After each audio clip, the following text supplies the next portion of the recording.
Olá, pessoal. Então, nós falamos a respeito do emprego dos pronomes de tratamento, não foi isso? Coisa bacana quando a gente sabe usar bem os pronomes, não é? Vejam que a gente falou de quando usa vossa senhoria, quando usa o vosso, quando usa o sua. Sua senhoria, vossa senhoria, sua excelência, vossa excelência, não foi? Então, ficou tranquilo, acredito eu, espero que tenha ficado. E ainda nós somamos a essa informação que as concordâncias feitas com esses pronomes de tratamento, ou seja, com essas locuções pronominais, não é? Tem a ver com o uso da terceira pessoa, levando aí as adjetivações para o feminino ou para o masculino, a depender do sexo da pessoa em questão, da autoridade em referência. Ok? Bom, então vejam que nós trabalhamos em cima desse conteúdo.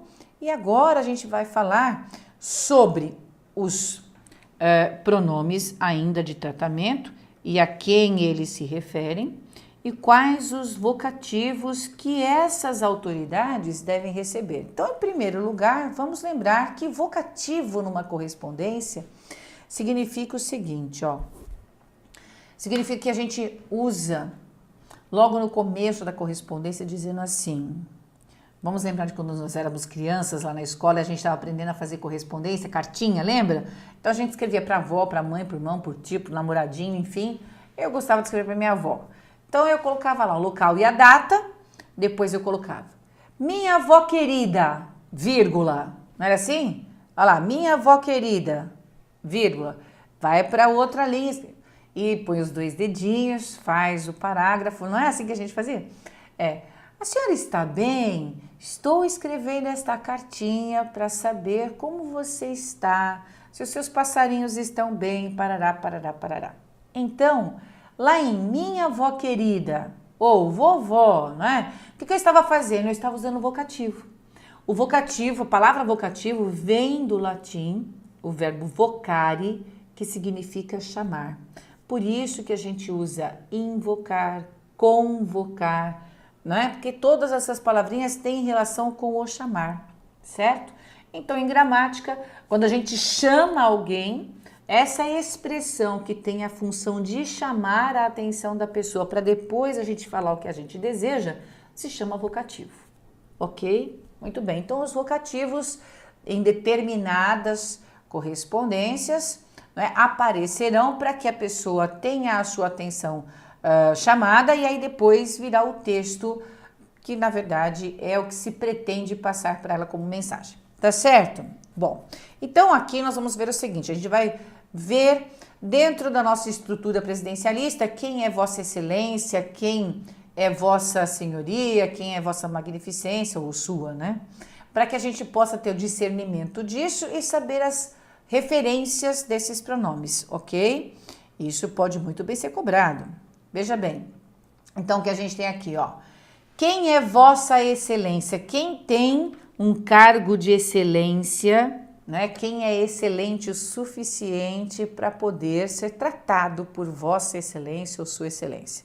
São as seguintes autoridades. No Poder Executivo, vocês têm aí o Presidente da República, o Vice-Presidente da República, os Ministros de Estado, governadores e vice-governadores de Estado e do Distrito Federal, oficiais generais das Forças Armadas, embaixadores, secretários executivos de ministérios, demais ocupantes de cargos de natureza especial, secretários de Estado dos governos estaduais, prefeitos municipais.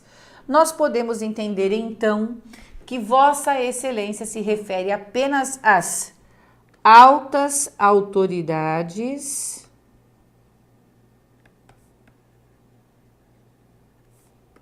do governo.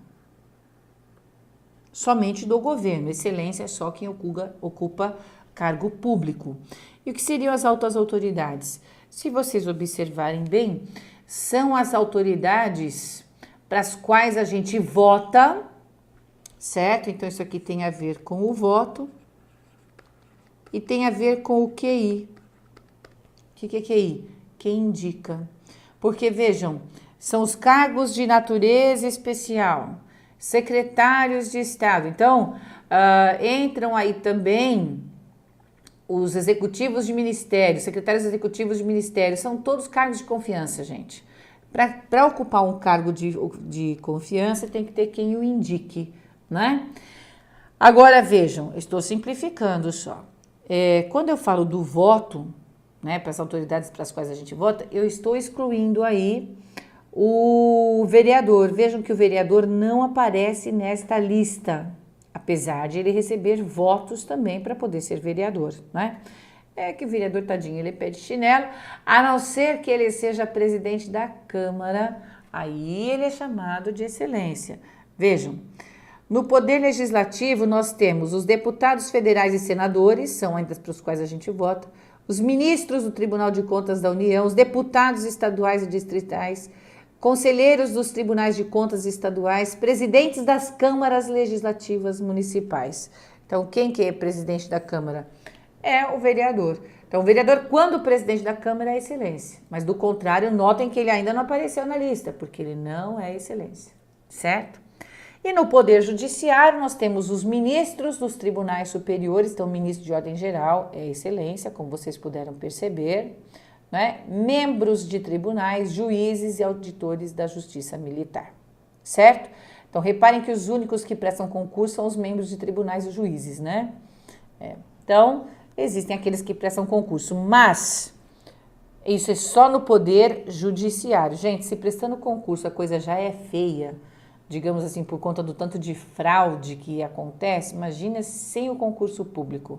Então, para ser juiz, a pessoa tem que, em primeiro lugar, ter bastante conhecimento, ser competente o suficiente para poder julgar. Afinal de contas, julgar os outros não é devido, não é? Não é. Deus não nos permite o julgamento, mas, né, o juiz tem de cumprir esta função na lei do homem.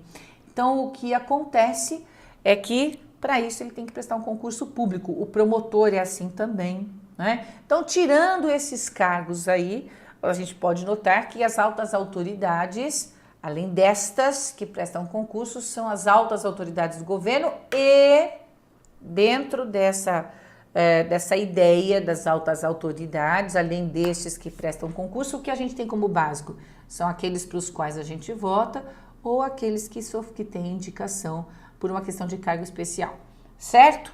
Então, vejam só, se o vereador não é excelência, qual vai ser o tratamento que a gente tem de dirigir a ele? É o seguinte, ó, tirando as altas autoridades do governo, todas as outras autoridades públicas e particulares, certo? Passou a ser autoridade, só que não ocupa cargo de excelência. Por isso que pode ser tanto autoridade pública como autoridade particular privada, né? Passa a ser chamada de Vossa Senhoria, tá bom? A gente vai ver a listinha lá. Agora, já que nós estamos falando de quais são as autoridades que recebem o tratamento de Vossa Excelência, o que é bom a gente já saber? Que para cada tratamento que a gente dá, excelência, senhoria, magnificência, isso falando no plano governamental, né? O que vai acontecer? As pessoas que exercem o cargo de excelência têm o tratamento de Sua ou Vossa Excelência e o vocativo correspondente a este tratamento é este aqui, ó. Eu até escrevi aqui para vocês, né? Vocativo senhor, seguido do cargo respectivo. Então, por exemplo, senhor senador. Por isso que lá no envelope da cartinha que nós mandamos ao nosso prefeito, nós colocamos, né? A Sua Excelência, esse A sem crase, viu, gente? Antes de pronome de tratamento, nada de crase. Só se for senhor, só se for senhora, senhorita, né? Esses pronomes a sua ou a vossa senhoria, por exemplo, excelência, magnificência, santidade e assim por diante, né? Elas não têm esse acento grave. É sempre esse A só preposição, certo? Agora, se fosse de isso a senhora, aí a gente pode usar o acento grave. Tudo bem? A senhora, a senhorita.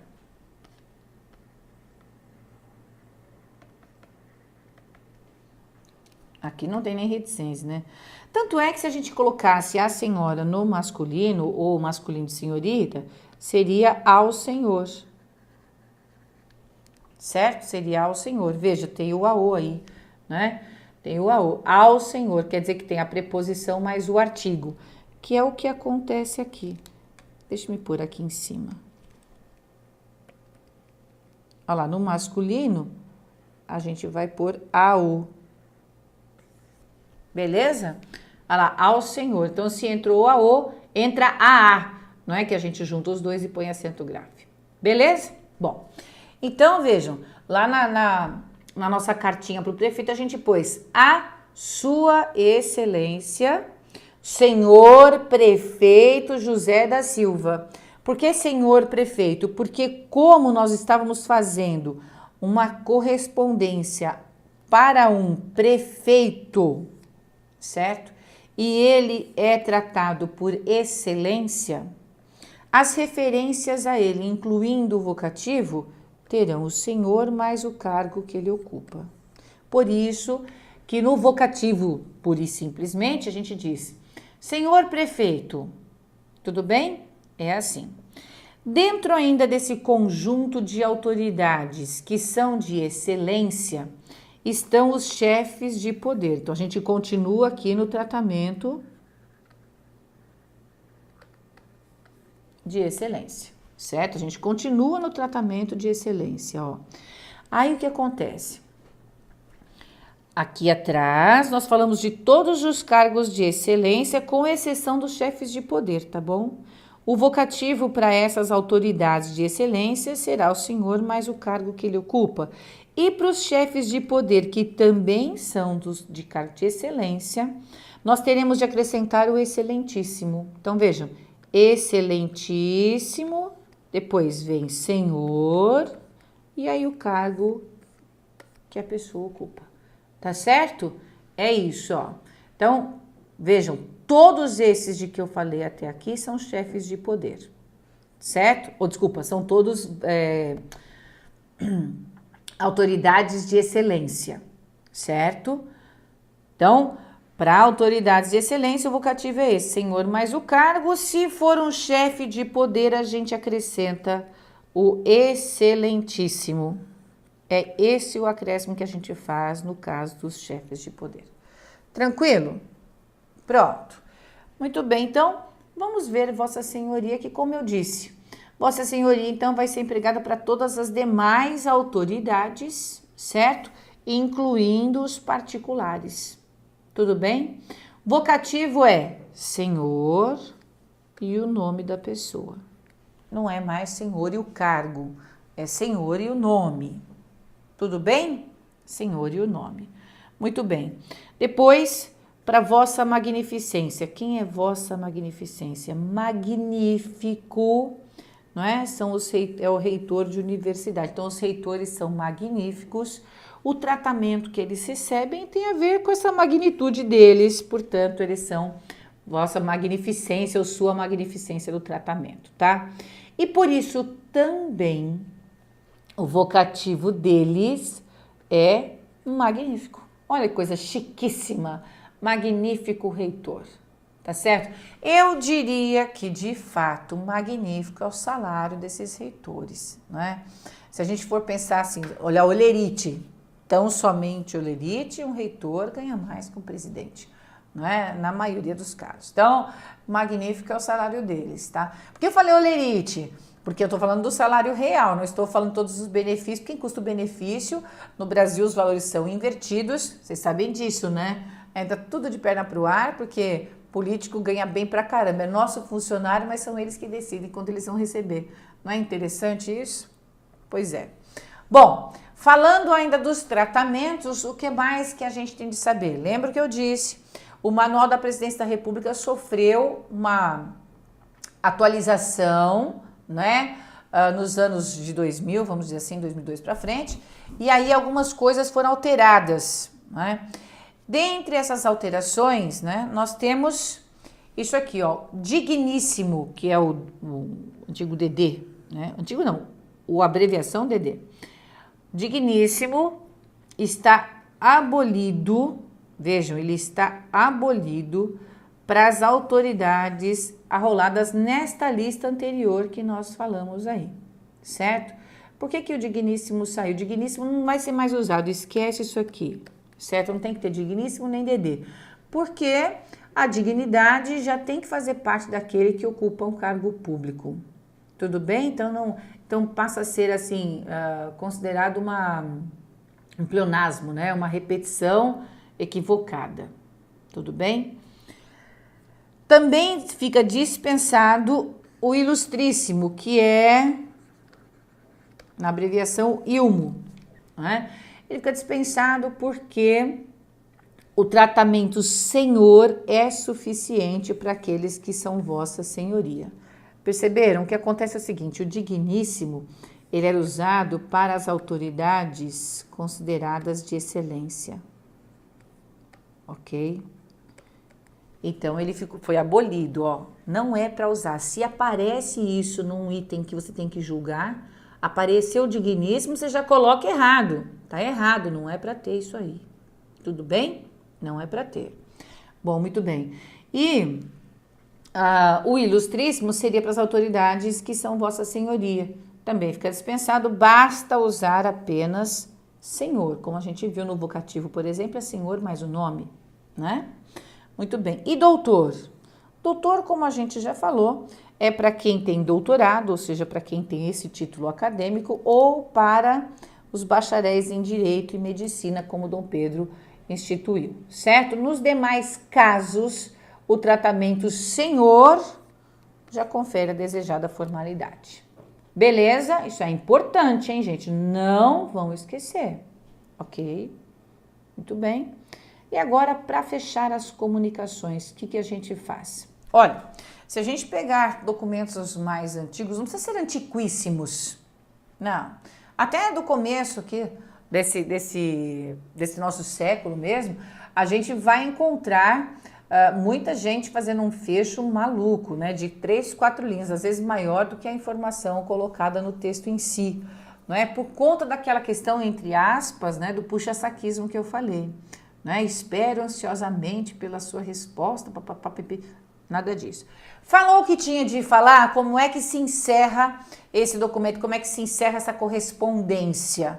Colocando o fecho, certo? Mas um fecho de 2 palavrinhas, como vocês vão ver aí, né? Que é o respeitosamente e o atenciosamente. Respeitosamente e atenciosamente. Só. Agora a questão é, quando é que a gente usa o respeitosamente e quando é que a gente usa o atenciosamente? Observem, né?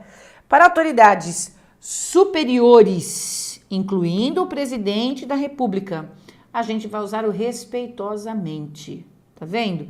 Então, respeitosamente é um fecho que a gente só usa para autoridades de hierarquia superior à daquela autoridade que está escrevendo a carta. Tá? Agora, se o funcionário público, né, vamos dizer assim, a autoridade em questão, está enviando uma correspondência para uma outra pessoa de mesma hierarquia que ela, de mesma hierarquia ou de hierarquia inferior, então ela tem de fechar o texto dela com atenciosamente. Tudo bem? Agora, observem o que eu coloquei aqui. Ficam excluídas da fórmula acima. Ficam excluídas da fórmula acima as comunicações dirigidas a autoridades estrangeiras, certo? Isso aqui é importante de lembrar. Por que elas ficam excluídas aí? Porque aí elas têm uma tradição que é própria, né? E isso estará no manual de redação do Ministério das Relações Exteriores, o que não está no nosso edital, certo? Então a gente tem que saber o respeitosamente e o atenciosamente e saber que estas fórmulas aí, que é a fórmula do respeitosamente e atenciosamente não serve para todos, certo? Elas não vão servir para todos, porque a gente tem as autoridades, como a gente viu aqui, estrangeiras a serem consideradas, ok? Aí vejam, eu coloquei essa questão do CESP aqui, que é de 2010, que é uma que eu tenho como referência, Só para a gente saber, não é para a gente resolver. Mas ó o que foi pedido aqui, né? O fecho das comunicações é obrigatório em qualquer tipo de documento. Vejam, o fecho, que é esse atenciosamente e respeitosamente, é obrigatório em qualquer tipo de documento oficial e restringe-se a apenas 2. Respeitosamente e atenciosamente? Não é verdade, né? Não é verdade por quê? Para começar, nem toda a comunicação obriga o fecho. A gente vai ver isso daí nos modelos que nós vamos analisar, tá? E especificamente não se restringe a apenas 2, atenciosamente e respeitosamente, porque as autoridades estrangeiras terão a sua fórmula estipulada no manual de redação do Ministério das Relações Exteriores, tá? E aí observem, a depender da relação hierárquica existente entre o remetente e o destinatário. Isso aqui estaria certo. Quando a gente pensa em respeitosamente e atenciosamente, a gente usa um e outro dependendo da relação hierárquica, como a gente viu, né? Entre aquele que envia e aquele que recebe. Não é isso? Sim, mas já ficou errado aqui em cima. Tudo bem? Então, por isso esse item é considerado errado. Certo? Identificação do signatário. Vejam aí. O que é a identificação do signatário? Identificação de quem assina. Signatário é aquele que assina, certo? Então, o que vai acontecer? Depois que a pessoa colocou respeitosamente, atenciosamente aí, devido daquele documento, o que ela vai fazer? Ela vai lá assinar, certo? Aí virá o nome dela por extenso e depois o cargo que ela ocupa quando necessário. Tranquilo? Muito bem. Então, olha só o que a gente tem daqui para frente. Daqui para frente, nós vamos falar a respeito dos modelos de correspondência.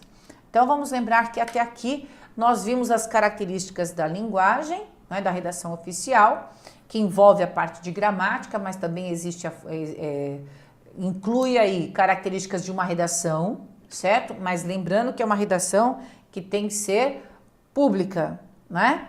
Então, envolve as características de uma redação qualquer, incluindo o dado de ser público, e trabalha também com alguns quesitos aí de estruturação já do próprio texto. Ou seja, que fecho que você vai usar, não é?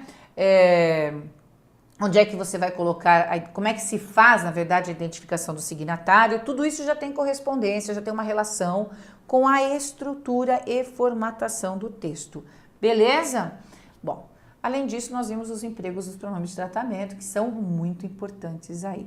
Então, nós vamos ver agora os exemplos e, como eu disse, naquele modelo que eu passei para vocês em PDF, mais na estrutura do Word, entende? Quero dizer, no texto corrido e não em quadrinhos, que seriam os slides apresentados aqui, né? Vocês têm essa correspondência na íntegra, portanto, vocês podem pegar também esse material se vocês quiserem, ok?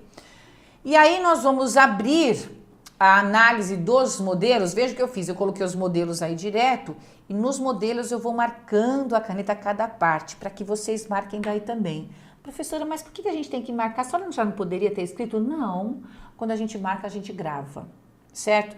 Aquele que não precisa marcar, que é na verdade um aluno visual, porque muita gente é só visual, só de olhar já memoriza, vai só me ver colocando, não é? Mas quem precisa escrever, escreva.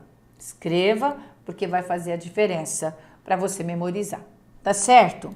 Então, a gente começa com o padrão ofício. Vejam que eu já digo aí logo no começo. Padrão ofício, o chamado padrão ofício corresponde a 3 tipos de expedientes, ou seja, 3 tipos de redação, a 3 tipos de correspondência, certo? Que vão se diferenciar principalmente pela finalidade, não pela forma, certo? Por isso que no manual está escrito que se diferenciam antes pela finalidade do que pela forma. Então, a diferença entre eles está na finalidade, certo? A diferença entre eles está na finalidade. Por quê? Porque a forma pode ser idêntica. A que forma? A forma do ofício. Por isso que se chama padrão ofício. O que significa dizer que se a gente entende o ofício, nós entendemos todas as outras. Ok? Então vejam quais são as 3 formas: o ofício, o aviso e o memorando, certo? E com a finalidade de haver a uniformização entre eles, a gente pode usar, como eu acabei de dizer, a diagramação, formatação, estrutura do ofício, certo? Para todos os 3 modelos. Tudo bem? Então, isso aqui é a mesma coisa que formatação, formato, né? Do documento. Entendido? Então, os 3 podem seguir aí o padrão do ofício. Vamos ver direto. O que eu fiz aqui ao lado, nesse suposto pergaminho? Eu coloquei para vocês a informação mais importante que a gente tem de ter a respeito do que é o ofício. Vejam, de todas elas eu fiz isso, tá bom? Então já fiz um resumão aí bacana para a gente poder saber informações essenciais para responder as questões. Então nós temos o seguinte, que ofício é um documento expedido para e por autoridades. E aí, tranquilo. Os assuntos tratados serão oficiais. Tranquilo também, tem a ver com interesse público, certo? Aí vejam, o que é importante saber sobre o ofício aqui? Que são os assuntos oficiais pelos órgãos da administração pública entre si e também com os particulares. A gente vai ver que o ofício é o documento que trabalha nessa correspondência, tanto de ordem interna, então, entre os órgãos públicos, como também de ordem externa com as pessoas de modo geral, certo? Com os particulares. Muito bem. Aqui ao lado a gente tem um exemplo de ofício, certo? Um exemplo de ofício. O que a gente tem que saber? Que aqui em cima vão os dados, não é? Os dados do órgão que está expedindo, mas no sentido de se apresentar aí, né, de colocar, como vocês estão vendo, o nome do órgão, o endereço dele, o e-mail, o telefone, endereço, enfim, a identificação, porque na verdade, no final das contas, a gente tem aí um documento emitido por esse órgão, não é isso? Nós chamamos isso de cabeçalho. E se estiver ao final do texto, então se estiver aqui embaixo, a gente vai chamar de rodapé. E aí vai aparecer aqui embaixo. Entendido? Pronto. Aqui em cima agora, o que a gente tem? O nome desse documento, ofício, o número dele, o ano e o órgão expedidor, certo? Vocês estão vendo que ficou bem pequenininho, porque no slide é o que dá para fazer. Mas vocês têm o outro material aí, caso seja de interesse de vocês. Esses modelos eu peguei do Manual da Presidência da República, tá, gente? Então tá aí. Nós temos o nome do documento, o número, o ano e o órgão expedidor, a sigla do órgão expedidor. Essa identificação do documento, nós vamos chamar de ID, porque é a identificação do documento, você pode pôr aí por extenso, né, nas suas anotações. Elas servem para o arquivo, né? Quando se vai arquivar o documento, essa numeração, esse ano, tudo ajuda na identificação desse documento. Do lado direito, que nós temos aqui, local e data, certo? Tem que ficar exatamente aí. Volta aqui para o lado esquerdo e o que nós temos é a identificação do destinatário, certo? No ofício vai a identificação do destinatário. Vejam aí, a sua excelência, o senhor deputado, mais o nome dele, depois o endereço do destinatário, certo?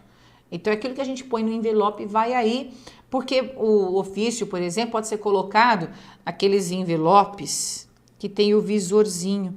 Então, se já vai aqui o destinatário com o seu endereço, a pessoa não precisa mais escrever no envelope, certo? Bom, depois disso a gente tem o assunto, que tem esse nome mesmo, o assunto dessa correspondência, Aqui, minha gente, nós temos o vocativo. Não confundam vocativo com destinatário. Destinatário a gente está identificando aqui no visor para quem que o documento está sendo emitido. Vamos gravar assim, certo? E o vocativo é aquela expressão que a gente usa para chamar a atenção da pessoa. E aí depois, né? E aí depois vem o texto, certo? Aí vem o texto. Vejam, com vários parágrafos, se entende interessante enumerar todos eles para uma questão de clareza do texto, tá? Então, aí vem o assunto de interesse público. Depois, nós temos o fecho. Vejam aí, atenciosamente. E aqui, a identificação do signatário, que é a assinatura dele, o nome por extenso e depois o cargo que ele ocupa quando necessário. Tá certo? Bom, muito bem. Então, o que acontece? Como eu disse, se a gente sabe o modelo ofício, não é? Se a gente sabe o modelo do ofício, a estrutura dele, a gente já sabe muita coisa. Por quê? Porque nós vimos que tanto o ofício como o aviso e o memorando podem ter exatamente a mesma estrutura, tá certo? Então, no nosso próximo encontro, a gente vai ver os próximos modelos e suas estruturas. Até lá, ó, esteja com o material na mão, viu? Especialmente para essa parte, porque é quando eu vou colocando o nome dos itens, das partes. Como eu falei, isso cai em prova. Nós estamos agora na segunda parte teórica do nosso curso, que é essa de discutir a estruturação desses modelos. Perfeito? Até lá!